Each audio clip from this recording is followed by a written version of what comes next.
And, I think it was like Adeem and Eyedea, and there was like Juice and Eminem, and like we're like, holy, like this is like a real deal. This is like a national level battle. Pin it up.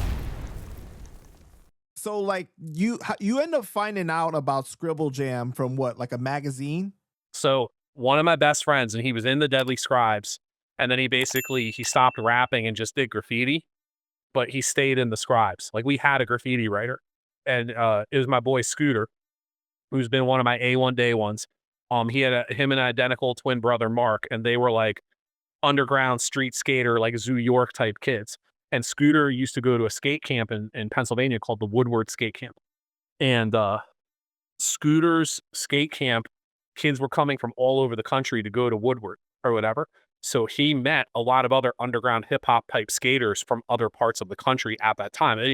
The same culture, this is the same story that I'm telling you is happening in a million other cities, not just New York and LA and San Fran. It's happening in Omaha, it's happening in Cleveland, and it's really happening in Minneapolis because that's where the rhyme sayers movement starting to take off. This kid had the OG headshots tapes. Like he had one through whatever. So Scooter spent the whole summer at Woodward dubbing and trading tapes with this kid. So Scooter comes home from Woodward and he's like, again, everything's oral. It's all like a messenger comes up on a horse and he's like, there's news from the West in Minneapolis. A large underground movement has started. Slug an idea, like whatever. So he's playing the music and we're like, man, like this is fucking sick. Like it's so underground and it's so lyrical, but it's also nothing like the New York stuff. It's not. Like they have a completely different way of doing it, a different take, a different production. It's the same, but yet very different at the same time, very unique. So So you're saying like this is like that, musical Oregon Trail almost, like yes, he 100%, comes. because there's no other way to do it. And then at the same time, Scooter got a hold of the Scribble magazine, a graffiti magazine by the Brotherhood of Metal, which are like freight train hitters, and they had a photo section. And I remember sitting in math class and getting kicked out of math class by my teacher because I had no focus. I was just reading the magazine or whatever. So colorful. Yeah, so many cool colors and burners and stuff like that. But there's a picture at the end of this event called Scribble Jam that happens in Cincinnati. And there's pictures of dudes, just still photos of dudes, ooh, ooh, ooh, and like the crowd like battling each other. And I think it was like Adeem and Eyedea, and there was like Juice and Eminem, and like we're like, holy fuck, like this is like a real deal. This is like a national level battle. Like I didn't even think I could even do it at that point, but I was just like, wow, it's crazy that this exists. That dudes are coming from across the country, like different competitors, and it's like the quick and the dead. You know what I mean? Like they're really like, I'm the champion from Cincinnati, I'm the champion from Miami, I'm the champion from Boston, and they're really coming here. And it looks like they are, based on the photos and the size of the crowd and stuff. I'm like, they're really going at it up there. And that's when you start to hear the legends of Idea, people like that, because they said again, atmosphere. The lore was there's this guy Slug. Um, he was racially ambiguous. You couldn't tell if he was black or white, but it didn't matter. He had a totally different way of telling stories. Like he was a storyteller, which was different because everything was lyrical. And then he had this young dude with him named Eyedea, and we were like very threatened because we were like, wait, he's our age and he's that good? And everyone's saying they're like, this dude is the best freestyler, like just organic, natural freestyler you've ever heard in your life. That was the rep. That was the rep. They were like, this guy, just give him the mic and it's just over. Like he couldn't miss. It was like Zion Williamson at Duke. Yeah, he was just like Wow. completely unfuckwittable. LeBron James at 17 in his senior year, like just like phenom, completely unfuckwittable, natural talent, 100 of 100 Madden rating. That was the scouting report on him before we even heard any music or even saw a battle. It was just known by word of mouth, his exploits. Right. So this is like when you go do like a moment of redemption, right? And when you battle Noodles again. Yeah, this is right around then. We're getting into that. Yeah, because I was like senior year. Yeah, when I turned like 18.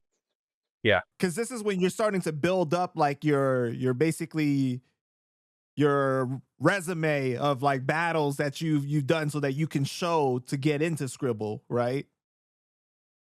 Yes.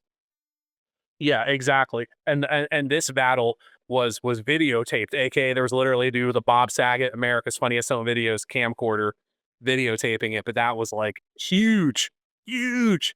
Because you got to remember, bro, for the Scribble, they were literally selling VHS cassettes with a graffiti logo on it. Like we got a hold of the Scribble tapes at some point that year. I mean, it was like the JFK assassination footage. You know what I mean? Like, I mean, again, no internet, no downloading. You had to literally find someone who was selling it, like in a fucking hip hop store, and buy it. So, like, when it hit, we bought it. So what was your reaction when you saw it for the first time? I was inspired and shocked because even at my level of progression, these guys were really fucking good. It was like, I mean, you feel And like which any tape did you see? I saw a couple because I think I saw an old one. I saw Eminem and Juice. So that was fucking crazy because Eminem was starting to become like the name you'd hear whispered. He had a couple of amazing kind of written freestyles and stuff like that. He hadn't become Slim Shady yet. He was still Eminem. You know what I mean? But like he was popping up on radio shows and destroying it, and he was extremely white. So we are like, whoa, that's cool. And then so I saw Eminem and Juice. So again, Juice was another one we heard. Where is this guy from Chicago? He has this kind of like slow flow, like 1-2 style, like this, just punch, punch, punch, punch. And again, like completely natural.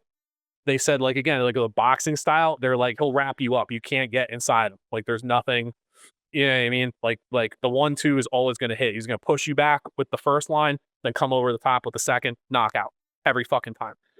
Undergroundhiphop.com became a thing. So they had really low quality buffering of a cut. They had the Juice vs Supernatural video on there. And they had the Rock Steady where Eyedea battled PackFM and all those dudes. So again, now it's like starting to coalesce a little bit. But so like we within like a 4 or 5 month period, all that media hit us at once. And now we have now there's a lot more basis for comparison. Mike, Language, and Science from the Scribes actually hopped on a fucking Greyhound and went to the Rocksteady where Eyedea won. And again, they brought back oral news. It was like Game of Thrones. Like we rode out to a tournament and the Jamie Lannister just fucking cut 5 dudes in half. That was like Eyedea.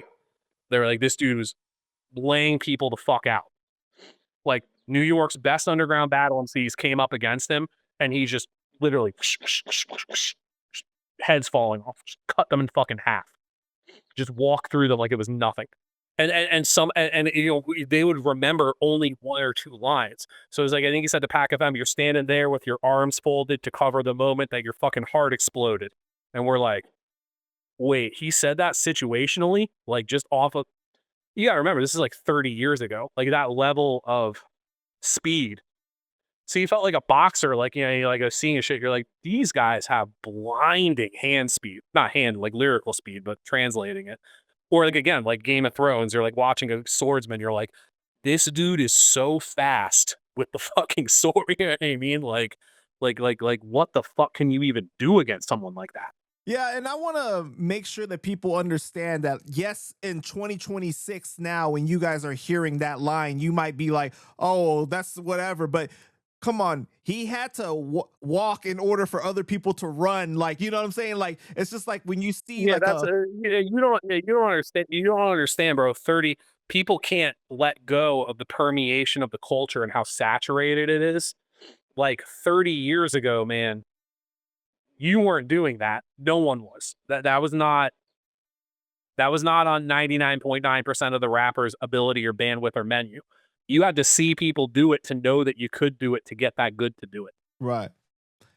And it's just like Yes. back in the day, if you try to compare like somebody's dunk, the first person to ever dunk, to like a LeBron dunk today, obviously a kid today is going to be like, "Oh, that's nothing," or whatever. But who do you think LeBron had to learn from? Who do you think that, you know, where all this stuff had to come from? Yes. You know?